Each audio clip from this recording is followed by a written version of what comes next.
Hello, dear friends. Good time. Today we want to talk about one of the concepts that many of us are somehow involved with, perfectionism. What is perfectionism? Where does it come from? What harm does it do to us and how can we deal with it? Is the subject of our discussion. Perfectionism is a condition in which a person sets very high and sometimes unrealistic standards for their performance. These people are constantly afraid of failure, mistakes, and imperfection. It is natural that the higher the standards, the greater the possibility of failure. This fear of imperfection and mistakes makes a person always feel like they are in an exhausting mental competition.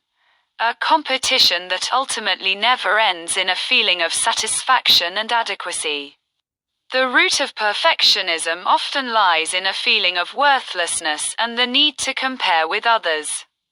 When a child grows up in an environment where parental love and attention are conditioned on their success and achievements, they receive the message that likability is dependent on their performance, not their existence. Such a child gradually learns that in order to be loved, they must constantly succeed and set higher standards for themselves. The more successful they become, the higher the expectations of their environment become, and the cycle continues. Perfectionists often avoid starting tasks. The reason for this avoidance is the fear of being incomplete or inadequate. They engage in black and white or all or nothing thinking. Either they must be completely successful or they will be considered a failure. Comparing themselves to others also carries a lot of negative energy, and these comparisons often increase anxiety, stress, and even depression. Perfectionists are extremely critical and self-blameful. This inner criticism not only reduces self-confidence, but also reduces their creativity, personal satisfaction and happiness. In fact, the main fuel of perfectionism is the fear of being judged by others, not being accepted and not being liked. These people have a low quality of life because they give up many opportunities due to the fear of failure, and their self-confidence is severely damaged. To combat perfectionism, it is first necessary to identify and correct the distorted thoughts that guide them. These people must learn that being successful does not necessarily mean being perfect. It is possible to achieve success even with mistakes and flaws. Replacing absolutist thoughts with balanced statements can be an important step on this path. For example, instead of thinking, "If I make a mistake, I have failed," they should learn that everyone makes mistakes and it is part of being human. This kind of attitude helps them not see mistakes as the end of the road, but as opportunities to learn and grow. Another important strategy is to cultivate kindness and self-affirmation.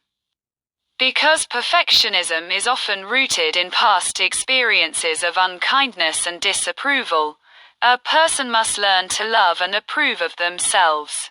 This can be done through writing affirmations, loving self-talk, and looking at themselves through the eyes of a caring friend. They must value themselves and know that failure is not a bitter end, but a valuable opportunity to learn. Another way to help reduce perfectionism is to evaluate its usefulness.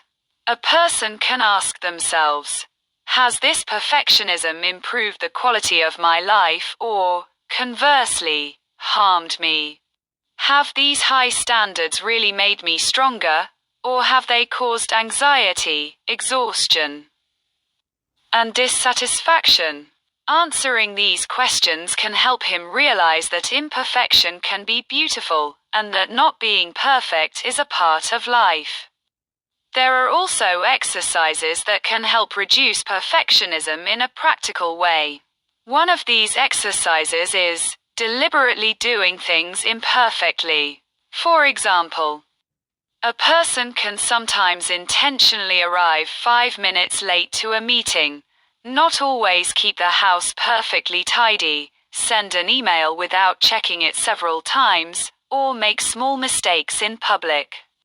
These exercises help him increase his tolerance for imperfection and incompleteness, and see that the world continues with these mistakes and imperfections. Time management and dividing tasks into smaller parts are also effective strategies. When a person divides tasks into smaller steps and allocates a specific time for each part, he is less likely to fall into the trap of obsessing and spending too much time on each task. Setting a time limit helps him accept being enough and avoid spending too much energy on a task. Another effective approach is to focus on intrinsic values rather than extrinsic values. That is, the person does things that are primarily intended to make him feel good on the inside, rather than simply to achieve success and the approval of others. Activities such as spending time with family, friends, or being in nature are examples of these intrinsic values. These types of activities help the person see their worth beyond external achievements and achieve a deeper sense of satisfaction. Finally, it is important to note that overcoming perfectionism is a gradual process. It is necessary to give yourself time, be patient, and take it one step at a time. Just as imperfection is part of human nature, the path to improvement will not be perfect. The important thing is to be kind to yourself along the way. Accept your mistakes, and keep trying. I hope these talks have been useful to you. I invite you to follow my channel, Effective Psychotherapy, and benefit from my other clips. Until next time, goodbye.